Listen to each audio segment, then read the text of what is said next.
ค้าผู้ใดที่ว่ามักกินส้มน่ะซื้อเอาแบบมีคุ้มค่าก่อนอันนี้เฮาเฮ็ดเป็นออเดอร์ทุกคนสั่งมื้อนี้มื้ออื่นเฮาก็ได้กินแล้วส่งฮอดบ้านอีกเพื่อสนใจอยากได้สั่งมาเลยทุกคนคุ้มค่าบ่เสี่ยงต่อการโดนเน่าอีกอยากกินหลายมื้อเอาใส่ตู้เย็นไว้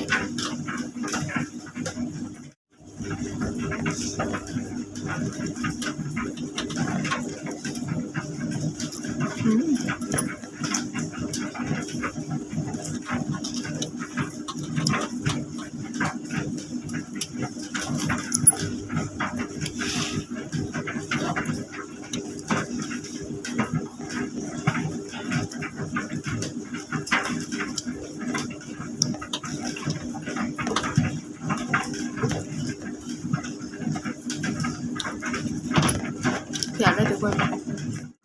มาเด้อกินข้าวสวยเสียดายที่ว่าเฮาบ่ได้เอากระเทียมมาที่สำคัญ